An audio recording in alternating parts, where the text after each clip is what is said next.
Welcome, everyone. Week 6 of the Dolphins Make Me Cry podcast 2025. And boy, Dolphins, it has been an absolute disaster. And I really hate to come on a podcast talking about the team that I love, many of you love, but you really just can't put too much lipstick on the pig at the end of the day. Going back to the game in Carolina, which I was at, and exciting game, terrible stadium. Please, Charlotte, great city, but just terrible old stadium. And a back and forth affair that was back and forth after the Dolphins actually built a 17-0 lead and then did not know how to play with the lead and completely squandered it and probably took the last bit of life out of the season. Because although people can keep saying that it's early, myself included, it's not getting that early anymore. At 1-4, losing that game the way that they did with the 17-point lead and essentially just getting ran over defensively.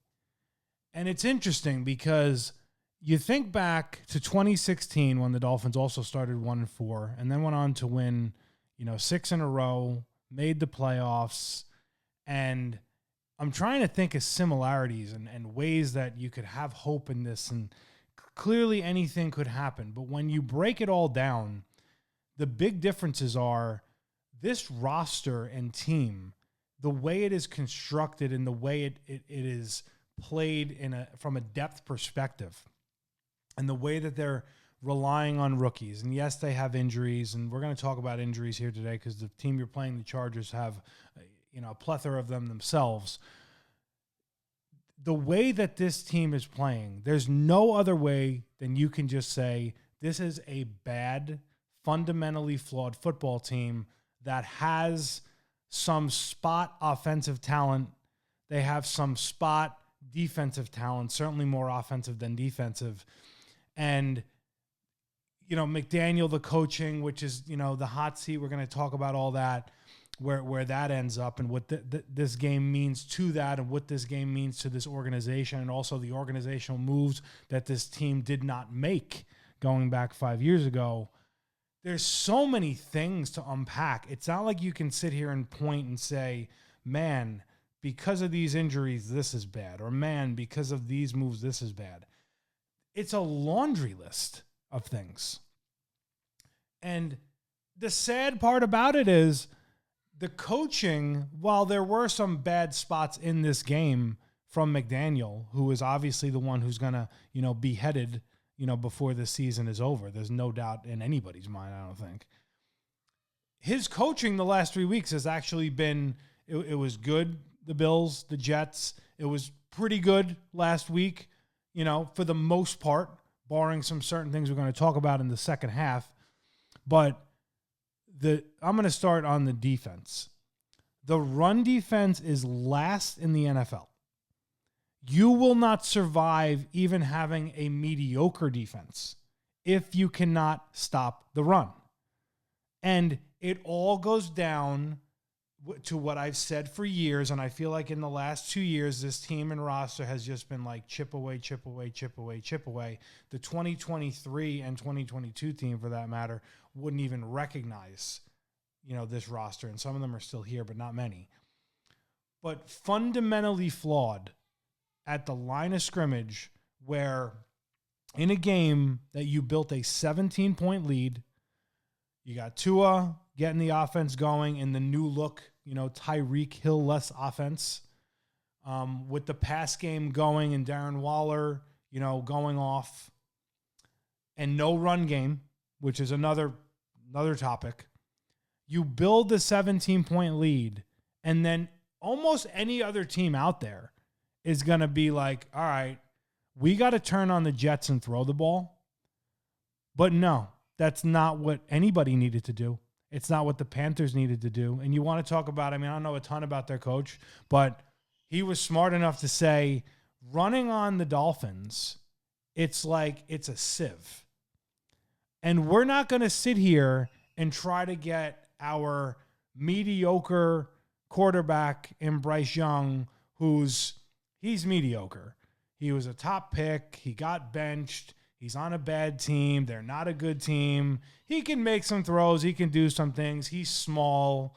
But their coach said, we're just going to keep bludgeoning them and running on them, even though we're down 17. Clearly, there was a good amount of time left in the second quarter. And it was just big run, 40-yarder, 50-yarder to come out of halftime, 20-yarder, 19-yarder. And then, yes, Bryce Young sprinkling in some passes underneath, a couple things of the wideouts. This defense is one of the worst defenses that the Dolphins have had. I think 2007's defense could have a run for its money as to who's worse. And next week, I'm going to do some digging into numbers. And that defense was atrocious, mostly because of injury. And it was a shell of what the 04, 05, 06 teams were, where they had good defenses. But why this is so bad is you literally at the point of attack are getting blown off the ball. And if we pull the layer back, we've talked about rookies, and again, they're rookies and the growing pains, and this goes to the other, part of the onion that we can peel. You got Kenneth Grant right now, who is your top pick. And again, I'm not giving up on Kenneth Grant. It takes time. If you compare him to Christian Wilkins, when they drafted him, it took him some time, and then he picked it up. Chop Robinson last year took some time, and right now he's doing nothing. But Kenneth Grant, using him as a scapegoat, is getting blown off the line, which then means Zach Sealer is ineffective on the line, which means Jordan Phillips, the other rookie, is ineffective. They're literally blitzing the run game to just try and stop the bleeding. And it does not stop because they cannot clog the middle in this defense, starting with the front seven, passing back to the linebackers, who now you have Dotson with a concussion. That's a big issue.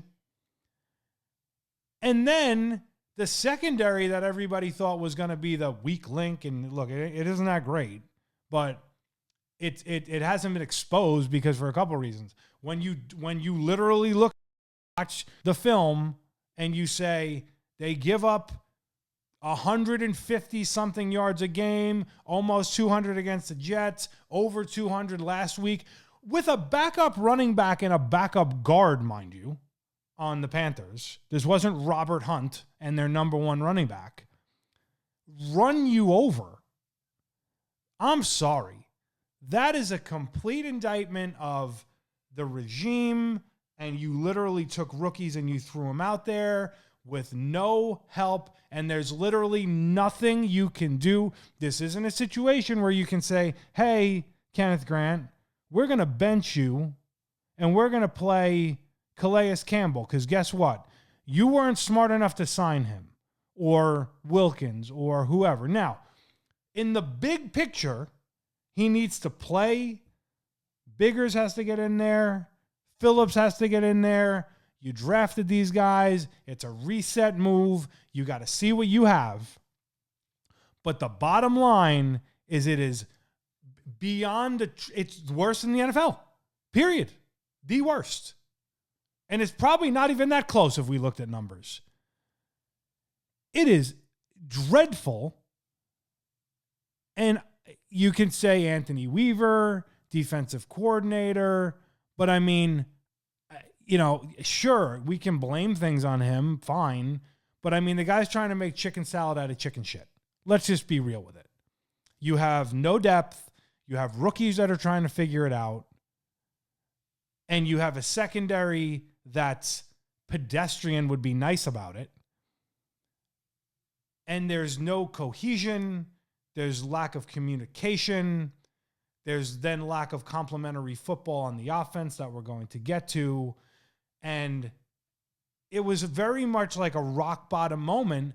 And what's sad about it is people will be like, oh, well, that's rock bottom. It ain't going to get worse. Can't get worse. Oh, it can.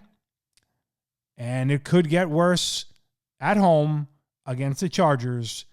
And if you're looking at 1-5, we're talking about him getting fired, fire sale of assets, playing for next year, and then that even brings up more swirling questions around who will run the organization moving forward. Obviously, you'll have a new coach, but it's so bad on so many levels. Like, and again, if you won that game, you would be 2-3. You would have basically lived to fight another day. That's what it would have boiled down to. Whether you would have, blown them out at the 17-0, and what, I even thought I was buying in, because going into this, I'm like, well, this is their game. This is their high mark.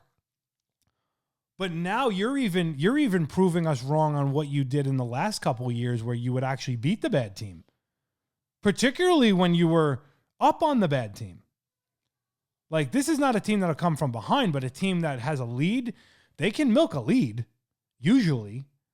Not in 2025, however.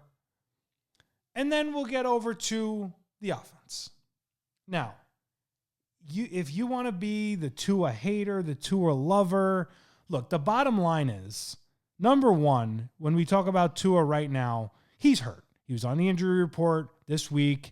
He did not practice on Wednesday. He practiced full the other 2 days. And it's not that Tua is playing horrendous. It's not that I can sit here and be like, man, Tua is the reason, like, overall you lose the game. No. Tua has now, in 3 games, had the ball in his hands with a chance to be the $45 million quarterback, and showed you why he's not the $45 million quarterback. And in fairness, in 2022 and 2023, he had those moments. In fairness. Baltimore comes to mind in 2022. Dallas in 2023, the Chargers, amazing game. So he had his moments. I'm not going to sit here and say he didn't. But now in this game, with this new offense, it's not all him, clearly. But if we talk about him for a minute, I've said it before. There's no way you're going to convince me that this hip is not affecting his deep throw, his out route, his sideline. He then becomes condensed. He's condensed as it is on the field, which then makes him vulnerable in scheme and what a defense is going to scheme up against you. So that's one side of the coin. The offensive line is bad.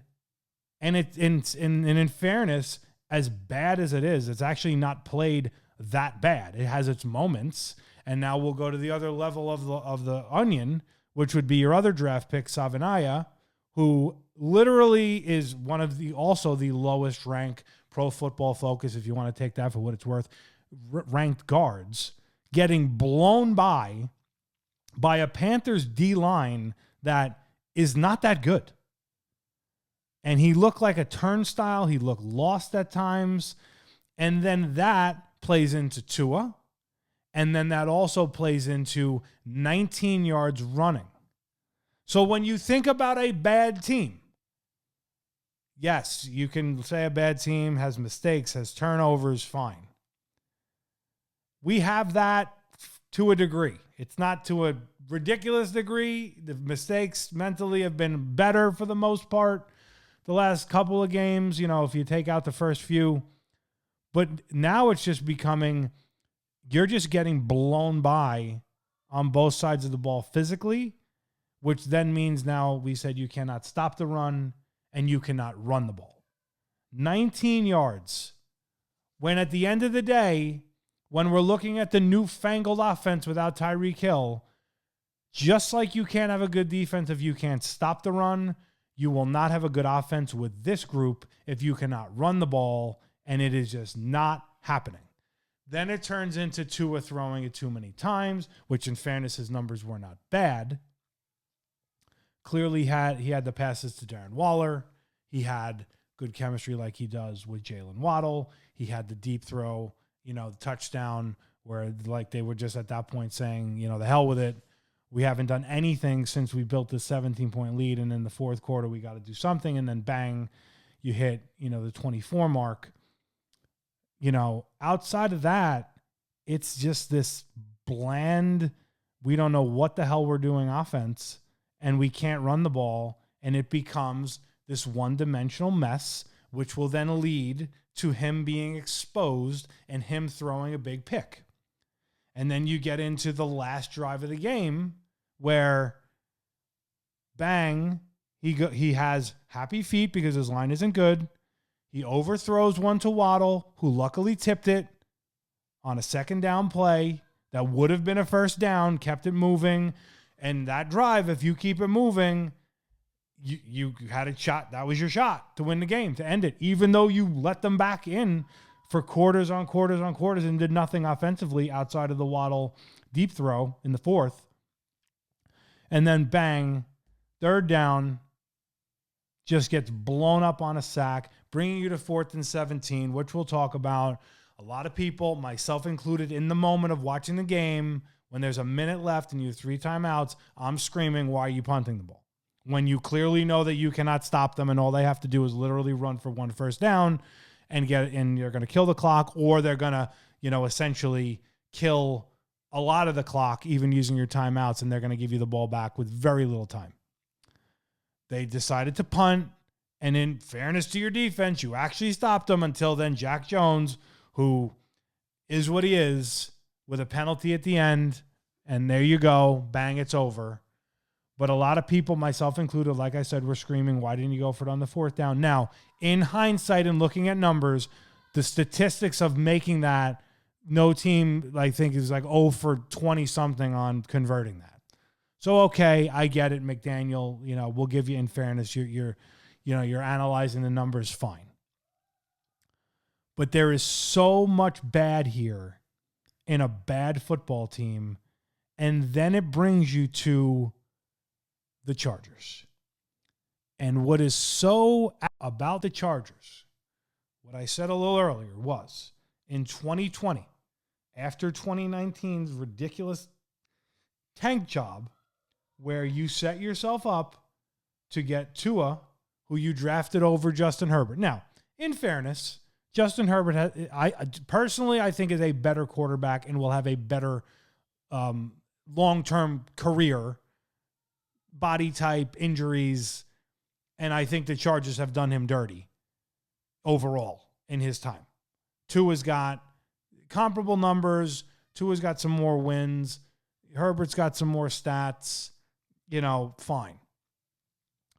But when you look at this game and you look at the totality of everything going on and the whole trajectory of 5 years, you have the Tua Herbert component, and then the biggest component that you can literally go back 14 years on is the Jim Harbaugh component.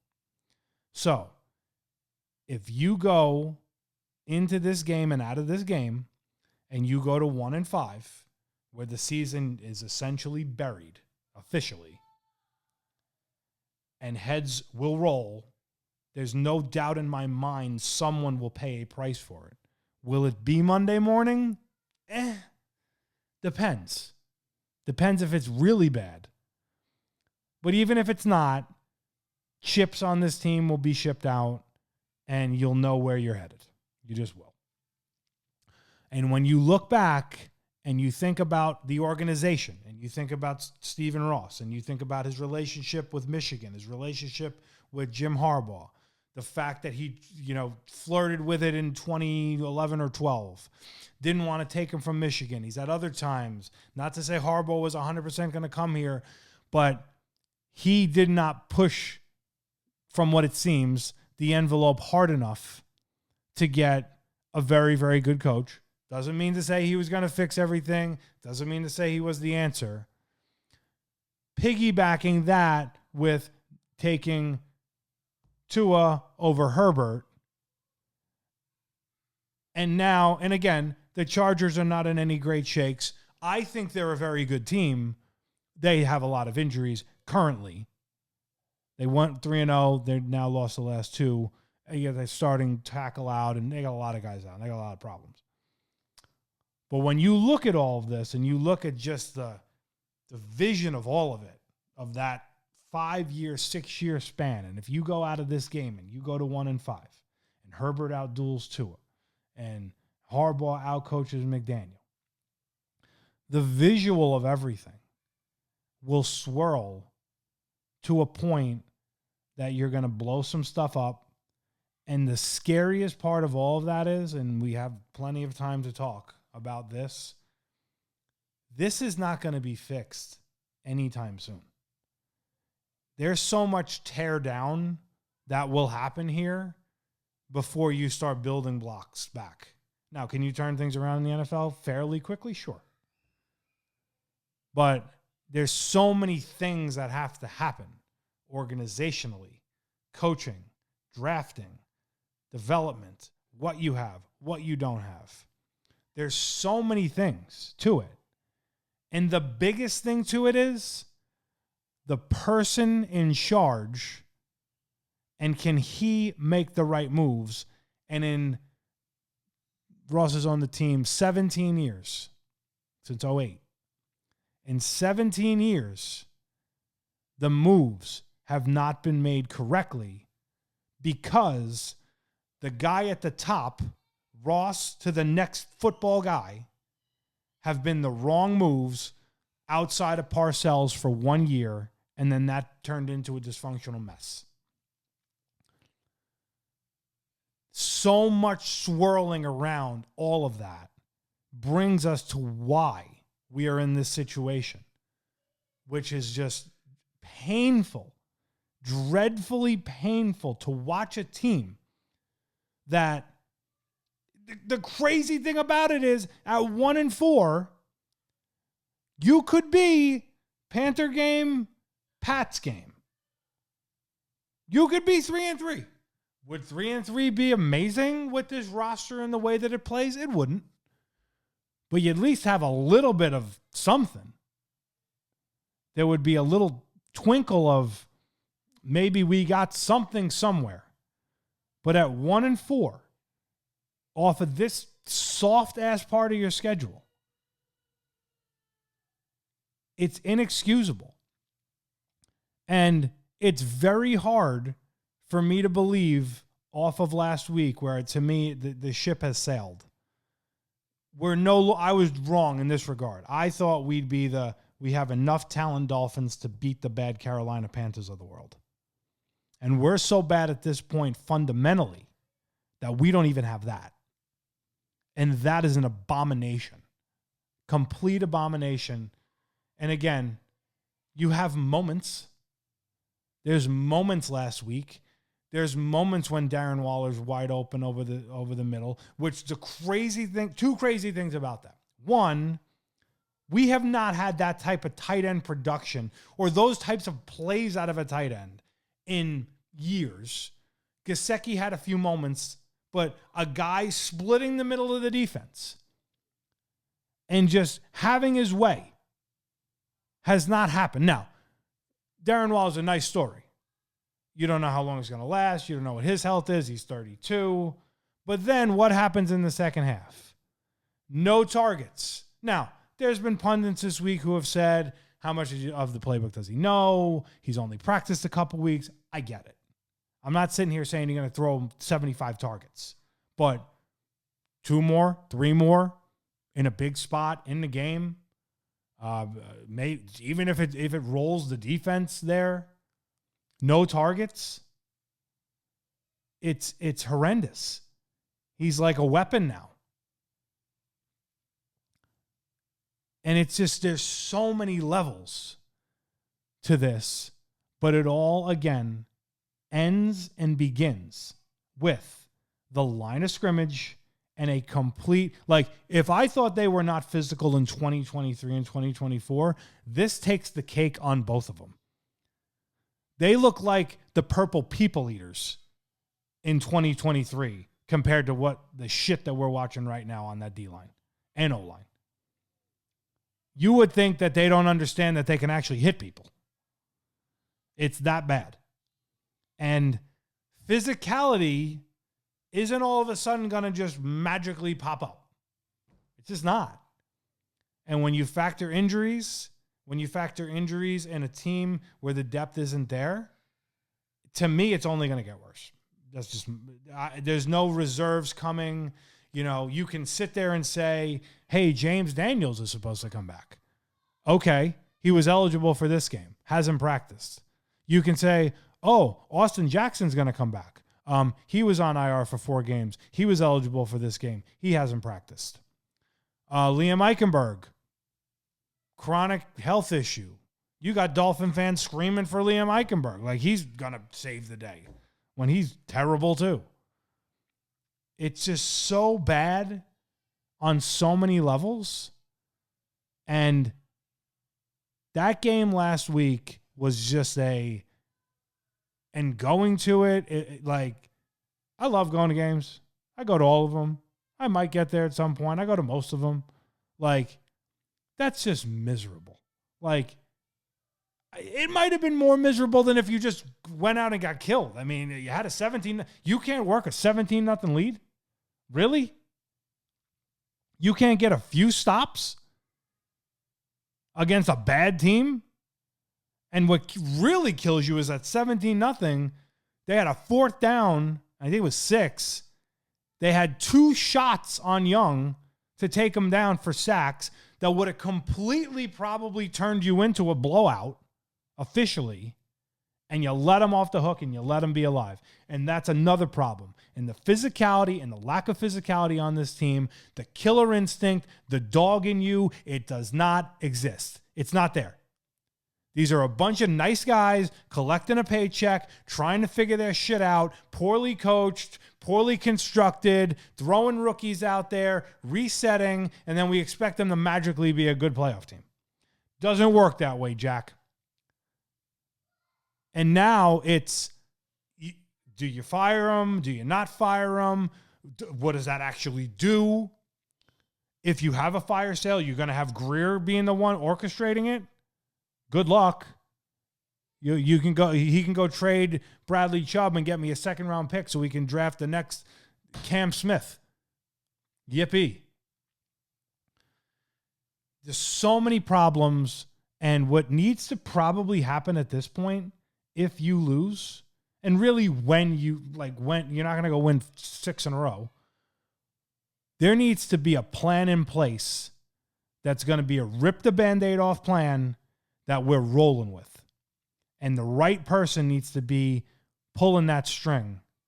And the fear is all you're going to do is rip off one Band-Aid and leave the other one, and you're going to go put, a Band-Aid on a bullet wound. And you're going to continue to make bad personnel decisions where this has to be a clean house situation, unfortunately, before the end of this year. And I cringe in saying that because the reality is that's dreadful for the rest of the year. It just is.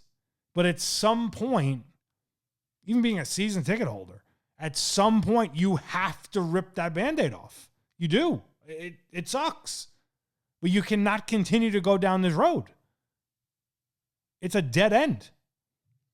Like, you had your shot. You were 1-3 team you're playing, bad team, lead. Like, you had a shot to at least live to fight another day, get some momentum. You would have won 2 in a row. You would have went into this game feeling, a little better about it. And and it's funny because I think a lot of people are that I've heard this week are kind of sleeping on the Chargers now because they, and again, they have their injuries. Like I said, they got their starting tackle out, they've lost 2 in a row, but let's face facts. This is a better team. Like, period, end of the story. Even beat up, they're a better team. You hope the West Coast team coming East Coast, the time change, playing at 10 a.m., the heat, you pray for all these factors because you need them, because you're just not good enough. That's what it really boils down to. And it's frustrating, and you wish you saw an end in sight. And even at the firing, it'll be another rock bottom. But at some point, you got to look at this and say, when does it bottom out, and when do we actually start stacking a brick and a brick and a brick? Because right now, all you're doing is you're just You're just throwing bricks, the few bricks you have, out the window. And it's not going to work. And I get it, the patience and Ross and this and that, but it's painful. It's painful to sit there, painful to watch it, painful to get your hopes up with a 17-point lead, painful to see, O-line, D-line just get thrown around like rag dolls. Like, does anybody have any pride on this team? Does anybody actually give a fuck? Does anybody care? And then, last thing here I'll touch on, you got Tua in press conferences. Can somebody get this guy, like, just some, I don't know, awareness? Where he's saying, well, I don't pay attention what the media says. I don't have any social media, which is bullshit considering you post things on Instagram. It's cute. I don't have social media, yet I have an Instagram and I post on Instagram. Now, granted, you have a social media team that does it, but don't sit there and tell me you don't look at your Instagram because you'd be lying. And that your kids love you whether you throw 5 picks or 5 interceptions. That's great. They should love you. They shouldn't care about football. They should care about dad and you being healthy. Love it. I'm in. But have some awareness, dickhead, to not say that in a press conference where you're getting your ass kicked every week and you're making mistakes left and right. A lot on you, not all on you. Like, could you act like you care? I don't think Marino, Joe Montana, Aikman, take your pick, we're going into press conferences with that attitude. And you're becoming very unlikable. And the sad thing about that is, the more you say you don't listen and the way you react to it, what it actually means is you listen more because you have such a poor reaction to it. If you actually didn't listen, you would handle it completely different. And again, these are press conferences. They don't necessarily win or lose games, but it's just the overall attitude. You're unlikable, dude. Be likable. Like, you're a good dude. And the sad thing is, I think in my heart of hearts you do care, and I think it does eat you alive. Could you convey that to the fan base? Maybe. Would it kill you? Face of the franchise making $48 million? Like, have some awareness, brother. We're sick and tired of it. And I get it, it's football. Like, I get it. I keep it in context. I have a family. I have a bit. I get it.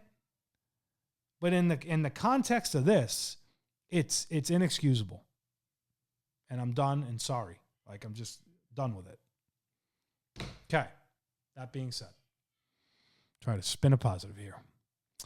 So, Steve Gio's Miami Dolphin pick in the league where they play for pay.